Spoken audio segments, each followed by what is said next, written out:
pasukan besar yang prajuritnya sakit keras. Pemimpin atau perwira ini begitu sayang pada prajuritnya. Dan ketika dia mendengar ada kabar seorang guru yang bisa menyembuhkan prajurit ini, dia mendatangi guru tersebut, tapi tanpa membawa prajurit yang sakit. Mungkin guru itu bertanya pada waktu itu, mana yang sakit yang mau saya sembuhkan, mana? Gitu ya. Tapi apa yang dikatakan oleh perwira ini, dia bilang ini, aku ini juga seorang bawahan.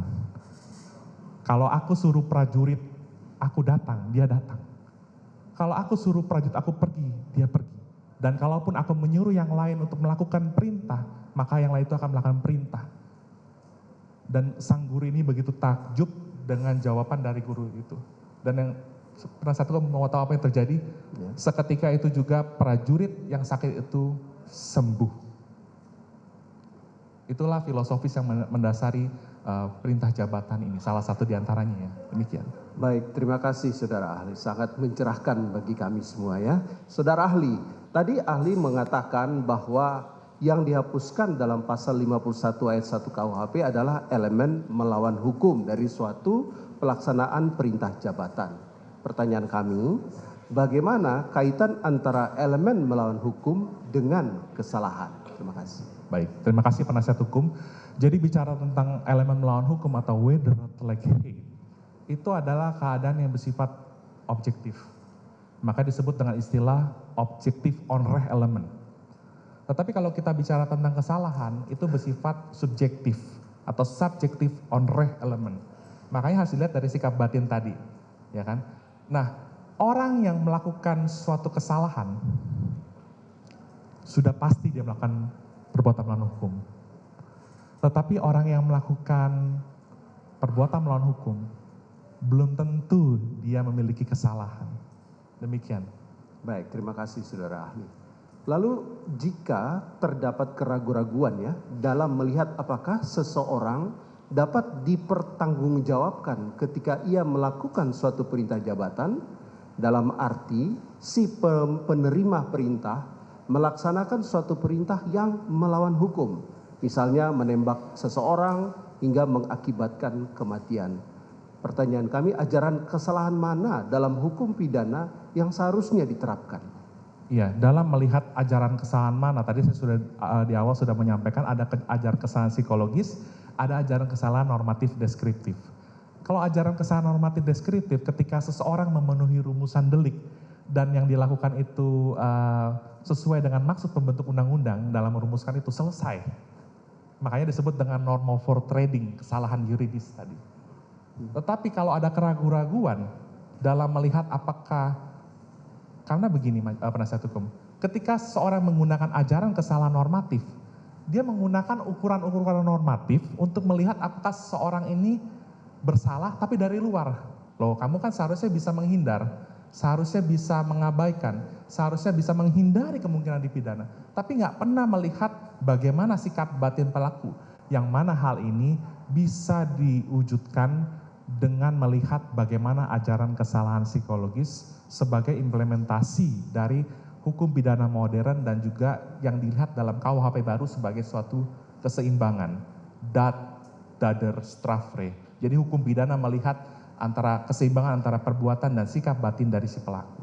Baik, terima kasih saudara ahli. Kami kaitkan dengan peristiwa yang tadi rekan kami tanyakan, perintah dari atasan kepada bawahan untuk melakukan penembakan atau pembunuhan. Dan si bawahan tersebut karena mengalami kegoncangan jiwa, tertekan secara mental, dia kemudian berdoa supaya hal ini tidak terjadi. Bagaimana menurut pendapat ahli pidana terkait dengan asas subsidiaritas dikaitkan dengan peristiwa tadi? Ya, jadi memang akan sulit kalau kita hanya melihat tadi apa ada kata berdoa ya, ketika dia menerima perintah. Jadi akan sulit sekali melihat ukuran-ukuran normatif untuk menilai apakah dia bisa menghindari perbuatan tersebut. Nah, maka dari itu ajaran subsidiaritas ini menjadi penting ketika dikaitkan dengan ajaran kesalahan psikologis untuk melihat ketika seorang penerima perintah ini berada dalam konflik, di satu sisi dia menghindari kemungkinan dapat dipidana dan di satu sisi dia harus patuh melaksanakan perintah, kira-kira keputusan yang diambil itu apa? Dan pada umumnya orang akan lebih menaati suatu perintah jabatan. Pada umumnya akan lebih mentaati perintah jabatan. Sekalipun perintah jabatan itu terkadang melampaui batas. Oke. Maka dari itu penting untuk melihat kesalahan pelaku dari sisi psikologi skut begrip atau kesalahan psikologis. Sekalipun melebihi perintah tetapi berdasarkan penjelasan dari sisi psikologis, seperti itu kondisinya. Terima kasih Saudara Ilyas. Pertanyaan terakhir dari kami. Pasal 7 ayat 3 Peraturan Kapolri nomor 14 tahun 2011 tentang kode etik profesi Polri menyebutkan bahwa setiap anggota Polri yang berkedudukan sebagai bawahan wajib menolak perintah atasan yang bertentangan dengan norma hukum, norma agama, dan norma kesusilaan. Ya, dalam hal seorang polisi dengan pangkat yang paling rendah tidak melakukan kewajibannya untuk menolak perintah jabatan yang berpangkat tinggi jauh di atasnya. Padahal perintah itu bertentangan dengan norma hukum. Pertanyaan kami, konsekuensi apa yang akan ditanggung oleh bawahan tersebut?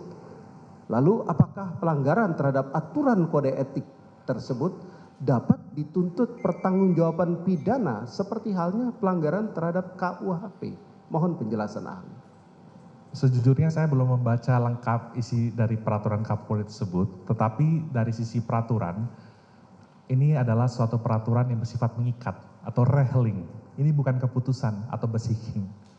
Artinya ini mengikat, tetapi kalau lihat dari tadi, itu adalah sisi peraturan berisi tentang etika disiplin dari suatu profesi atau institusi yang bersifat internal untuk organisatoris dia. Dan ketika seorang bersalah secara etik, dia belum tentu bersalah secara pidana. Baik. Tapi orang yang salah secara pidana, sudah barang tentu dia salah secara etis. Baik. Berarti kesalahan secara etis tentu tidak bisa dikaitkan dan tidak bisa dimintakan pertanggungjawaban pidana. Demikian. Baik. Kesalahan secara etis tidak dapat dimintakan pertanggungjawaban secara pidana. Terima kasih Saudara ahli, biar dilanjutkan oleh rekan saya.